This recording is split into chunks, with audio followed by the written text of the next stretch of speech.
outfitting a big loft space in the Atlas building to be the designer's workroom.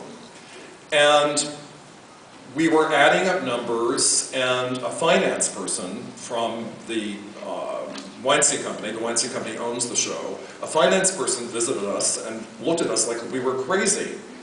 And he said, we don't have a budget for this. We can't be outfitting this loft space with all this equipment. We can't even afford to rent it. So we were all really shaken by this, and it was a sobering moment.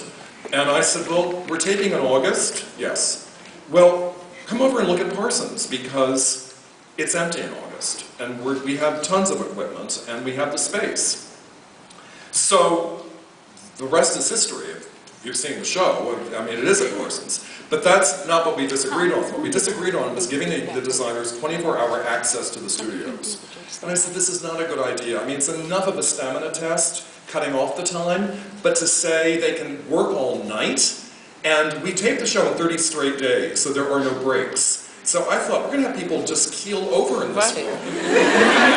I think we've got to cut it off. And also, then the even playing field is no longer even. If everybody has to leave at midnight, it's fine. But if so-and-so has sort of Martha Stewart stamina and can stay up and sleep, and that's a real advantage over the other designers.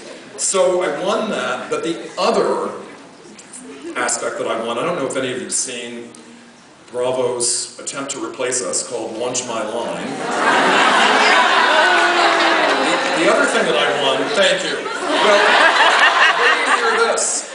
Bravo and the producers wanted the designers to design the clothes but not make them.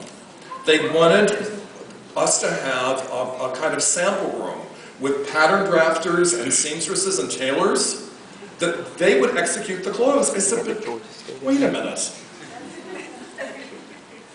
If the audience doesn't see the designers getting real and metaphorical blood all over their hands, who's going to believe this? And then who does Heidi Auf-Wiedersehen? Heidi Auf-Wiedersehen, the pattern drafter.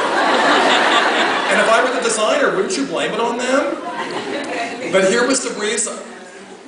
There were enough designers in the industry who told the producers that if they use the making of clothes as a criterion for being selected to be on the show, they said you'll have a vastly diminished group of individuals.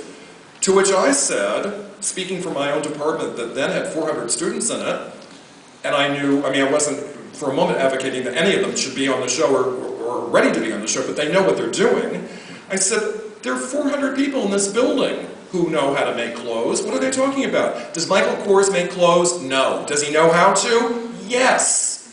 So it's part of the whole problem-solving aspect of the show.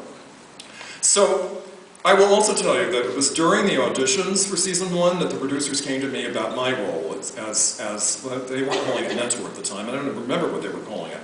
But they asked me if I would be interested in this particular part, and I asked, my first question was, do I have to live with the designers? And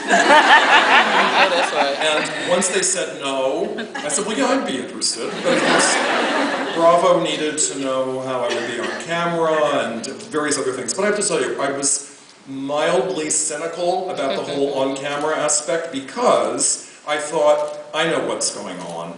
The producers are worried that Heidi will give the designers their challenge and that they'll go into the workroom and they won't speak. They'll just work away. The whir of the sewing machine, whoops, sorry, and all the cutting at the tables. No one's going to talk. And also they're going to be feeling very competitive with each other. They won't talk.